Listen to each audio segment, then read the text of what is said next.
அன்பார்ந்த இணையதள நேயர்களை மீண்டும் www.qcrc.in என்ற இணையதளத்திற்காக நியூஸ் தமிழ் செய்தி அறிக்கையில் உங்களை சந்திப்பதில் பெருமகிழ்ச்சி அடைகிறோம். இன்று 11 ஏப்ரல் 2009க்கான முக்கிய செய்திகளை தற்போது பார்க்கலாம்.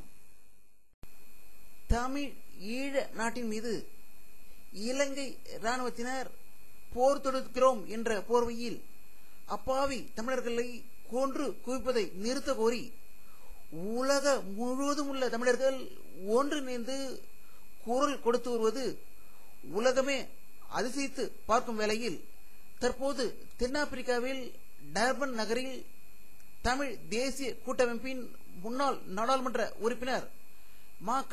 ஈழவேந்தன் அவர்கள் 2வது நாளாக உண்ணாநிலை போராட்டத்தை தொடர்ந்து வருகிறார் என்று தென்னாப்பிரிக்காவில் உள்ள டர்பன் நகரிலிருந்து செய்திகள் வெளியாகிக் கொண்டிருக்கின்றன.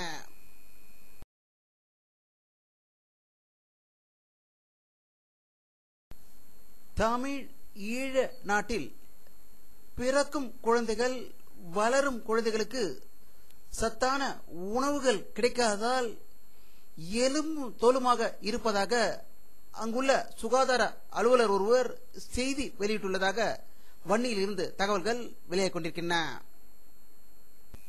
தெற்கு மற்றும் மத்திய ஆசியாவுக்கான அமெரிக்க துணை வெளியுறவு அமைச்சர் ரிச்சர்ட் பவுச்சர் வெளியிட்டுள்ள ஒரு செய்தி அறிக்கையில் இலங்கையில் போர் முனையில் சிக்கியுள்ள தமிழர்களை காப்பாற்ற நடவடிக்கை எடுக்க வேண்டும் என்று அந்நாட்டு அரசை அமெரிக்கா வலியுறுத்தி உள்ளதாக வாஷிங்டனிலிருந்து செய்திகள் வெளியாகிக் கொண்டிருக்கின்றன.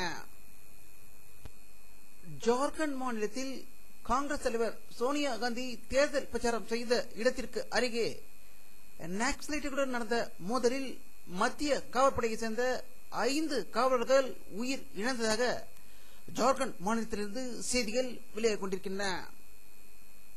மகாராஷ்டிர மாநிலம் ஜல்கானுக்கு 60 கிலோமீட்டர் தொலைவில் உள்ள பரோலா என்ற இடத்தில் பட்டாசு ஆலையில் ஏற்பட்ட பயங்கர தீ விபத்தில் 25 பேர் உயிர் இழந்ததாகவும் 50க்கும் மேற்பட்டோர் படுகாயம் அடைந்துள்ளதாக மகாராஷ்டிராவிலிருந்து தகவல்கள் வெளியாகிக் கொண்டிருக்கின்றன.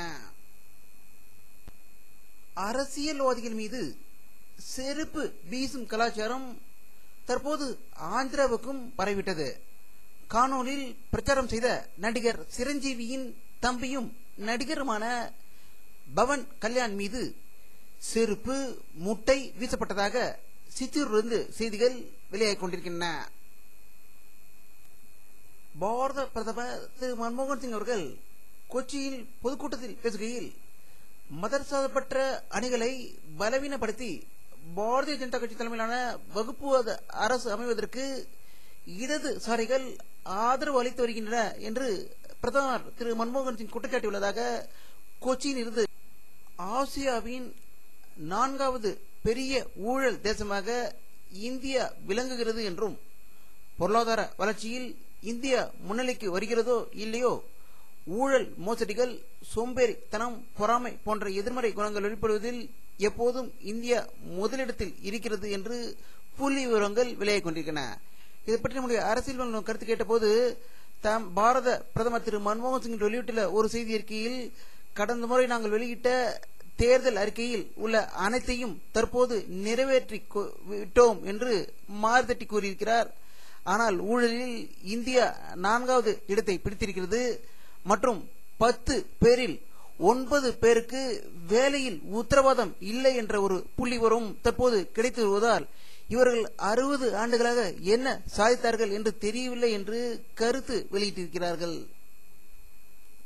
சமாஜ்வாதி கட்சியின் தேர்தல் அறிக்கை இன்று லக்னோவில் அக்கட்சியின் தலைவர் முலாயம் சிங் தலைமையில் வெளியிடப்பட்டது. அதில் தேர்தல் அறிக்கையில் அண்டை நாடுகளான பங்களாதேஷ் மற்றும் பாகிஸ்தானுடன் நல்லுறவை மேம்படுத்த சமாஜ்வாதி கட்சி முயற்சி மேற்கொள்ளும் என்றும் உத்தரப்பிரதேச மாநிலத்தில் சொந்த மொழியிலேயே கல்விகளை கற்பதற்கான ஏற்பாடுகள் செய்யப்படும் என்றும் சிறு மற்றும் நடுத்தர சுய வேலைவாய்ப்பு திட்டங்களை வகுத்து வேலை வாய்ப்பு இன்மை பிரச்சனைக்கு தீர்வு காணப்படும் என்று கூறியதாக லக்னோவிலிருந்து செய்திகள் வெளியாகின்றன. வரும் நாடாளுமன்ற தேர்தலில் எப்படியாவது ஆட்சியை பிடித்தே தீர வேண்டும் என்ற ஒரு நோக்கத்தில் ஆந்திர மாநில ரங்காரெட்டி மாவட்டம் குதுபுல்லா பகுதியில் நேற்று நடந்த பிரச்சார பொதுக்கூட்டத்தில் காங்கிரஸ் பொதுச் செயலாளர் ராகுல் காந்திக்கு மெகா மாலை அணிவித்து அவரை பேச அழைத்ததாக தகவல்கள் வெளியாகிக் கொண்டிருக்கின்றன.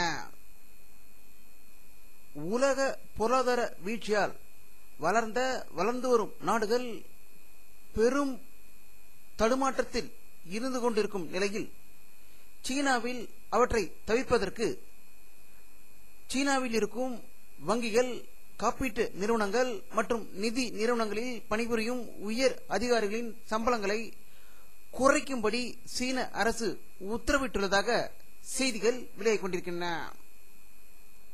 பாகிஸ்தான் நாட்டின் இஸ்லாமாபாத்தை கைப்பற்றுவதற்காக தாலிபான்கள் தொடர்ந்து முன்னேறிக் கொண்டு வருவதாகவும் இஸ்லாமாபாத்திலிருந்து 100 கிலோமீட்டர் தொலைவில் ஒரு நகரை அவர்கள் கைப்பற்றி விட்டதாகவும் தற்போது அவர்கள் மேலும் இஸ்லாமாபாத்தை நோக்கி முன்னேறிக் கொண்டிருப்பதால் தற்கொலை படை தாக்குதல் நடத்தப் போவதாகவும் தாலிபான் பயங்கரவாதிகள் விடுத்த மிரட்டல் காரணமாக பாகிஸ்தானில் பாதுகாப்பு படையினர் உஷார் நிலையில் வைக்கப்பட்டுள்ளதாக தகவல்கள் வெளியாகிக் கொண்டிருக்கின்றன.